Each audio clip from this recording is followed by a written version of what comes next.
इन्द्रियं विपान शुक्लमन्दस इन्द्रस्येन्द्रियमिदं पयोमृतं मधु ॐ दृष्ट्वा परिश्रुतो रसं शुक्रेण शुक्रं व्यपिबत्पयः सोमं प्रजापतिः ऋतेन सत्यमिन्द्रियं विपानं शुक्रमन्धस इन्द्रस्येन्द्रियमिदं पयोमृतं मधु ॐ शीसेन तन्त्रं मनसा मनीषिणा ऊर्ना सूत्रेण कवयो वयन्ति अश्विना यज्ञं सविता सरस्वतीन्द्रस्य रूपं वरुणोऽभिषज्यन् ॐ तदस्य रूपममृतं शचीभिस्तिस्रो दधुर्देवताः सम्भ्रराणाः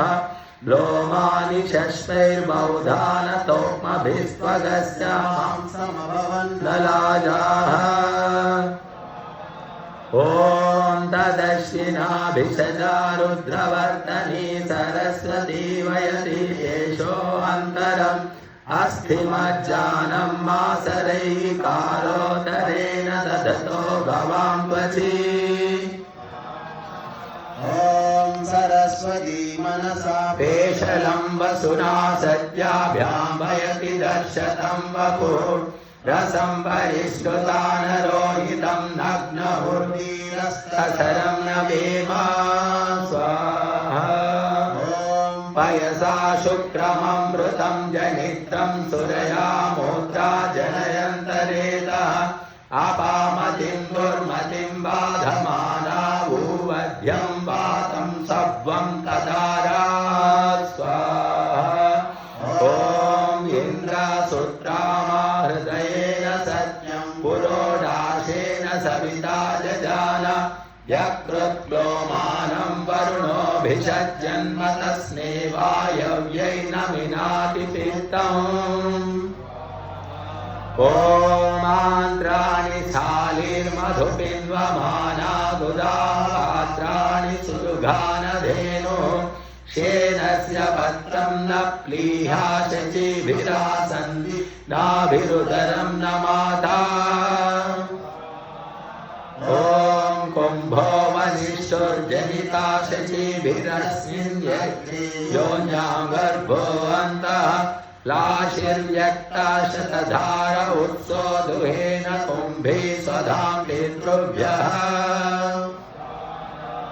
ॐ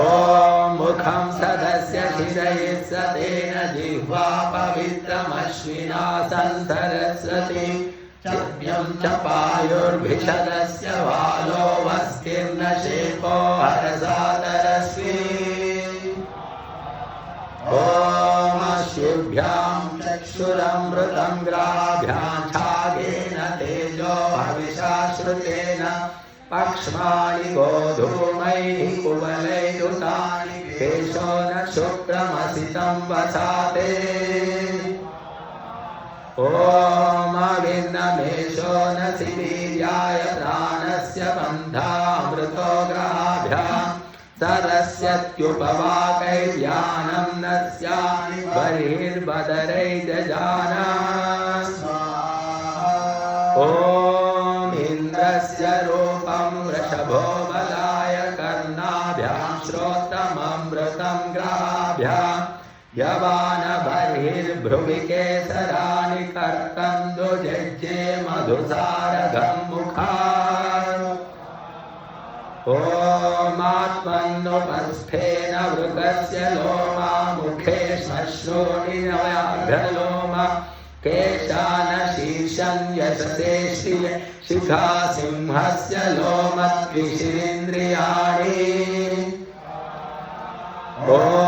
अङ्गान्यात्मन्भिषजातदश्विनात्मानमङ्गैः समधा सरस्वती इन्द्रस्य रूपं शतमानमायुश्चन्द्रेण ज्योतिरमृतं दधाना ॐ सरस्वती योन्यां गर्भमन्तरश्विभ्यां पत्नी सुकृतं बिभर्ति अपान्दसेन वरुणो ननसां नेन्द्रं श्रियै जनयन्नप्सुराजा ॐ तेजा पशूनां हविरिन्द्रियावत् परिसृता पयसा सारघं मधुर् अश्विभ्यां दुग्धं भिषजा सरस्वत्या सुता सुताभ्यामृता सोम इन्दुः इति एकोनविंशोऽध्यायः यजुर्वेदे समाप्तः।